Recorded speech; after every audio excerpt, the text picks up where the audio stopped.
Hello అందరికీ ఎలా ఉన్నారు? బాగున్నారా? మేమైతే చాలా బాగున్నాము. ఇంకా దాదాపు 7 డేస్ అయిందనమాట వీడియో అయితే పోస్ట్ చేయలేదు. దసరా పండగకి పిల్లలకు సెలవులు ఉన్నాయనేసి ఊరికైతే వెళ్ళాము. ఇది పల్లెటూరులో అనమాట. ఇది వచ్చేసి అమ్మ వాళ్ళ ఇంట్లో వీడియో అయితే తీస్తున్నాను.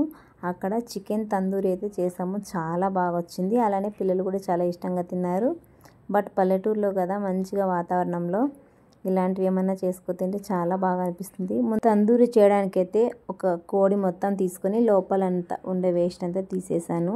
అలానే చిన్న చిన్న ఘాట్లు అయితే పెట్టుకున్నాను అనమాట. దానికి మసాలా అయితే ప్రిపేర్ చేసుకుంటున్నాము. ఒక 2 ప్యాకెట్లు పెరుగు, తర్వాత ధనియాల పొడి, కారము, గరం మసాలా, చికెన్ మసాలా, కొంచెం కారం అయితే ఎక్కువగానే వేసుకుంటున్నాను. స్పైసీగా ఉంటేనే బాగుంటుంది కదా. అల్లం వెల్లుల్లి పేస్ట్, కొంచెం నిమ్మరసం కూడా యాడ్ చేసుకుంటున్నాను. అంతా వేసి మొత్తం అయితే కలుపుకుంటున్నాను. చాలా బాగా అనిపించింది. మీరు ఎలా ఎంజాయ్ చేశారు పండుగలో, హాలిడేస్లో కామెంట్ చేయండి. మేమైతే ఇంకా దాదాపు పండుగ అయిన తర్వాత వెళ్ళాము. ఒక 4 డేస్ అమ్మ వాళ్ళ ఇంట్లోనే ఉండేసి వచ్చామన్నమాట. అక్కడ ఇంకా ఈ తందూరి అయితే ప్రిపేర్ చేసాము. అది కూడా కట్టెల పొయ్యి మీద. నేను చివరిలో సాల్ట్ వేయడం మర్చిపోయినాను, అందుకే చివరిలో వేస్తున్నాను. అంతా వేసి మొత్తం కలిపేసి ఇంకా మనం చికెన్ తందూరికి అయితే పట్టిస్తున్నాను. కొంచెం లూజ్ కాకుండా కొంచెం గట్టిగానే కలుపుకుంటే మసాలా అనేది చికెన్కి మంచిగా పడుతుంది కదా, అందుకే అంతా ఇలా కలిపేసుకున్నాను. ఇక్కడైతే మంచిగా ఘాట్లు అయితే పెట్టేసుకున్నాము.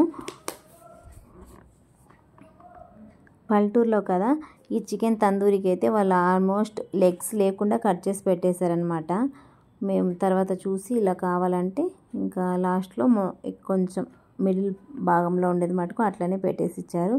దీనికి ఉన్న లెగ్స్ అయితే తీసేశారు వాళ్ళు.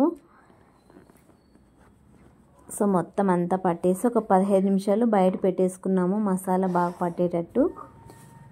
చూసారు కదా, ఇలా అంతా కలిపేసుకున్నాను. ఇప్పుడు వచ్చేసి నేను ఇది కొంచెం ఉడకాలి కాబట్టి గ్యాస్ మీద అయితే పెట్టేస్తున్నాను. దీనికి ఒక కుక్కర్లో ఒక స్టాండ్ అయితే పెట్టేసుకొని, అలానే ఒక గిన్నె కూడా పెట్టుకొని మనం కలిపి పెట్టుకున్న చికెన్ ఉంటుంది కదా, అది కూడా దీనిలోకి అయితే వేసి ఒక 10 నిమిషాల పాటు బాయిల్ చేస్తున్నాను. స్టీమ్ చేస్తే ఆ ఆవిరికి ఇదైతే మంచిగా ముక్క అనేది ఉడుకుతుంది కదా. తర్వాత కావాలంటే మనము కట్టెల పొయ్యి మీద గ్రిల్ పెట్టేసి చేసుకోవచ్చు, కాల్చుకోవచ్చు అనమాట. చూసారు కదా, ఇది వచ్చేసి ఇలా. ఇంకా గ్రిల్ అయితే మనకు దొరకదు కాబట్టి సో ఇంట్లో ఉండే దాంతోనే ఇలా రెడీ చేసుకున్నాం మేమైతే. పైన కొద్దిగా ఆయిల్ అయితే వేసుకొని కింద కొంచెం చిన్న మంటతోనే ఒక 1/2 అవర్ పాటు అటు ఇటు కాల్చుకున్నాం అనమాట. చాలా టేస్టీగా ఉన్నింది. ఎప్పుడు ఇంట్లో కబాబు లేదా వేరే తినడానికన్నా ఇలా ఒకసారి ట్రై చేస్తే బాగుంటుంది అనేసి ఇంట్లో ఇది ఫస్ట్ టైం అనమాట ఇలా చేసుకొని తినిండేది. చాలా బాగా అనిపించింది. కొంచెం టైం తీసుకుంది 1/2 అవర్ పైన. మొత్తం చిన్న మంటతోనే అటు ఇటు మొత్తం కాల్చుకున్నాము. ఇది ఫస్ట్ టైం కదా, చాలా అంటే చాలా టేస్టీగా ఉంది. మాకు కూడా మంచిగా అంటే ఏదో కొత్తగా తిన్నట్టు అనిపించింది. సో మొత్తం ఇలా కుక్ అయిన తర్వాత చూసారు కదా, మంచిగా ఉడికిపోయింది అనమాట. ఇది నిప్పుల పైనే కొద్దిగా ఆయిల్ రాసుకుంటూ వేయించుకున్నాం అనమాట, అంటే కాల్చుకున్నాము. చికెన్ తందూరి అయితే రెడీ అయిపోయింది. ఇప్పుడు దీన్ని ఒక ప్లేట్లోకి అయితే తీసుకుంటున్నాను. దీనికి నేను పుదీనా చట్నీ అయితే ప్రిపేర్ చేసుకున్నాము దీంట్లోకి. ఎప్పుడు బయట చూసిందే కానీ తినింది అయితే ఎప్పుడు లేదు. ఇలా తందూరి మొత్తం చికెన్ తీసుకొచ్చుకొని ప్రిపేర్ చేసుకుంది. ఇది ఫస్ట్ టైం కదా, టేస్ట్ బాగుంది. మీలో ఎంతమంది ఇలా తిన్నారో కమెంట్ చేయండి. అది కూడా కట్టెల పొయ్యి మీద కాల్చుకున్నాం కదా, టేస్ట్ ఇంకొంచెం ఎక్కువ అయిందనమాట, అంటే బాగుంది. ఇవాళ వీడియో అయితే ఇదనమాట. నచ్చితే ఒక లైక్ చేయండి. మీకు ఎలా అనిపించిందో కూడా కమెంట్ చేయండి.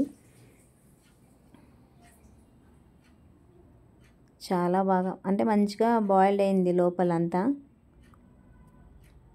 పుదీనా చట్నీ అయితే చేసుకున్నాం కదా, చాలా బాగా అనిపించింది. ఇదనమాట ఇవాళ వీడియో. నచ్చితే ఒక లైక్ చేయండి. అలానే ఎలా అనిపించిందో కూడా కమెంట్ చేయండి. Bye bye.